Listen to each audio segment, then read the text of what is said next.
ఈరోజు ఈ family digital card one nation one ration ఏదైతే ఉన్నదో ఆ విధానంలో భాగంగా one state one card Telangana రాష్ట్రంలో ప్రతి కుటుంబానికి ఒక గుర్తింపు కార్డునివ్వాలి. ఆ గుర్తింపు కార్డులో వాళ్ళకు అందుబాటులోకి తీసుకొచ్చిన సంక్షేమ పథకాలన్నిటిని కూడా డిజిటలైజ్ చేసి కంప్యూటర్లో పొందుపరిచి ఏ శాఖ కావాలన్నా వాటిని చూడడానికి అర్హులైన వాళ్ళందరికీ సంక్షేమ పథకాన్ని అమలు చేయాలని ఈ విధానాన్ని తీసుకొచ్చినాము.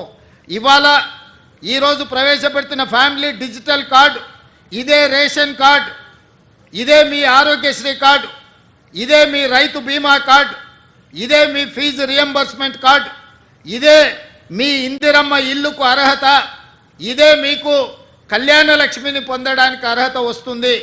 ప్రతి సంక్షేమ పథకం 200 యూనిట్లు ఉచిత కరెంటు కావచ్చు, ఆర్టీసీ బస్సు ఉచిత ప్రయాణం కావచ్చు, ఈ రకంగా రాష్ట్ర ప్రభుత్వం అమలు చేస్తున్న ప్రతి సంక్షేమ పథకాలను ఇందులోకి తీసుకొచ్చి అన్ని రకాలుగా మీ కుటుంబాలకు ఈ కార్డు ఒక రక్షణ కవచం కల్పించడానికే ఈ ఫ్యామిలీ డిజిటల్ కార్డుని రాష్ట్ర ప్రభుత్వం తీసుకొచ్చింది. ఇదే కాదు, ఈరోజు చాలామంది నన్ను కలుస్తున్నారు. అయ్యా, మా పిల్లగాడికి పెళ్ళి అయింది, మా ఇంటికి కోడలు వచ్చింది, మా పిల్లగాడికి కూడా సపరేట్ రేషన్ కార్డు కావాలి, ఎందుకంటే వాడి కుటుంబం సపరేట్ అయిపోయింది.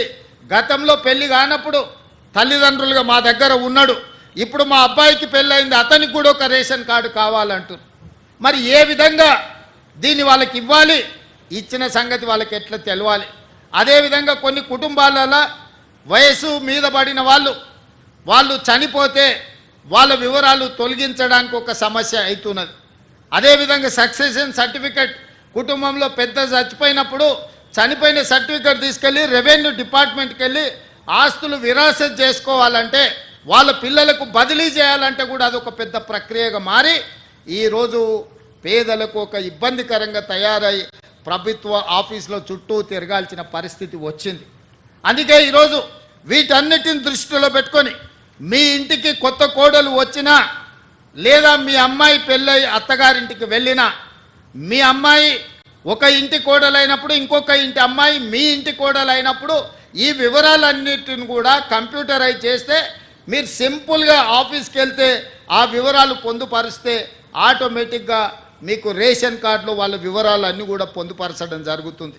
క్యూ న్యూస్ ఛానల్లో పనిచేయటకు అనుభవం గల సీనియర్ డిజిటల్ మార్కెటింగ్ వారు కావాలను సంప్రదించవలసిన లైక్ చేయండి.